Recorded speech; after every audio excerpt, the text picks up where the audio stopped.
Nagapanaw kita, picture ako. Oh, sabi na.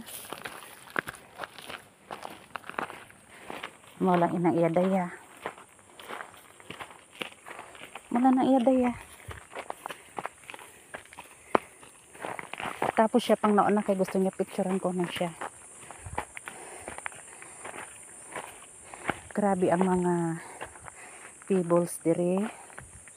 Dire galing atong mga pebbles na kulay pula. Dire ginamay. So Sibuyan Island. Yan. Taas pa kami. Iba kami pag dumadalos aming mga kapatid. Ang salusod tricycle sinasakyan namon. Pag diri sa Agpanabat, tricycle.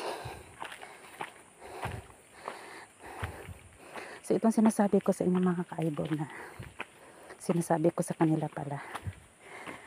Habang buhay kayong magkakapatid, magkaunawaan, tigit sa lahat, kung may oras, magbanding. Habang buhay pa, habang walang sakit ang isa, at tigit sa lahat, kung nasa ataol na. Walang sasayangin na panahon. Itapon na yung mga pride, yung tampuhan.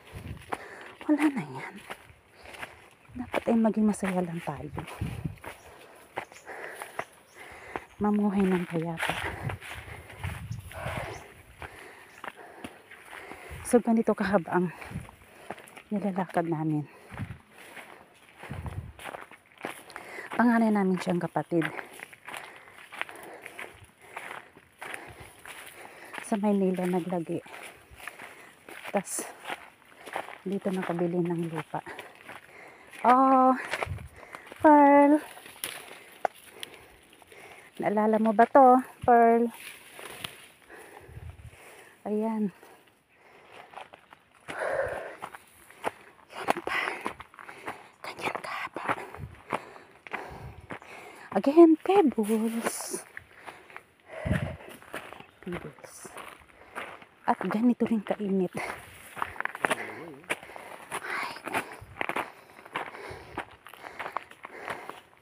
Sana maalis na yung mga aray-aray ko sa haba ng nilakad ko tsaka pawis.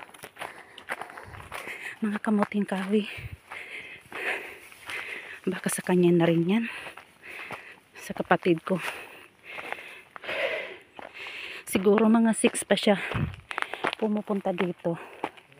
Pa, hindi ba kita nagkamali ng daan? Tubig, oh. Tas tangki. Umaapaw lang tubig. Ayun. In Jesus name. Tangki.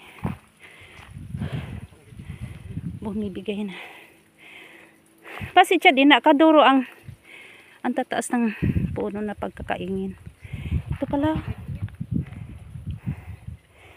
Ito mga kamuting kahoy. For sure sa kanya rin ito. Tawag dito ay Tokyo sa amon. 6 months. 6 months lang siya. Pwede nang hukayin. Tingnan nyo lang yung habi ko andun na. Laking tiwala talaga sa akin ah. Ayan. Naglabas na ng kanyang likod.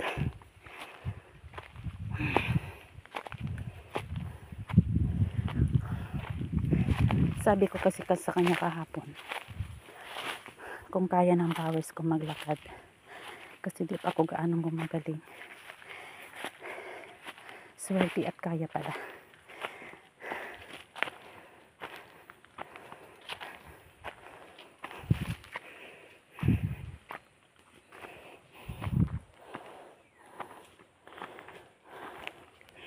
Another daan.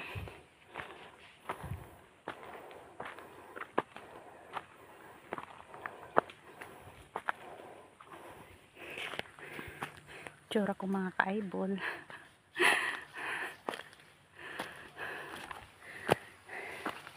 Mainit kasi.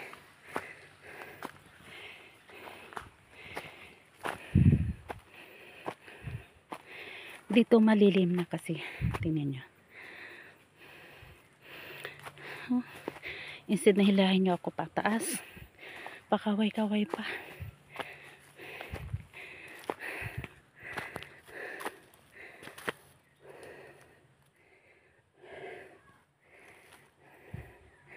Pearl, paborito natin ito noon. Pasyalan. Ang ganitong mga kasukalan.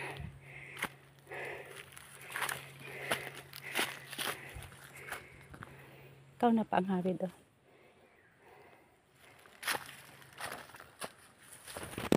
Huwag masyadong mabilis pa. Panigurado. Mainit. Tsaka para di mainit pajama.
Nakarating na rin kami sa wakas. Ayan. Yan ang kanyang kubo. Para may tambayan siya. Tapos, hala pa ditong taniman niya. Punta pa dun sa taas. Salamat.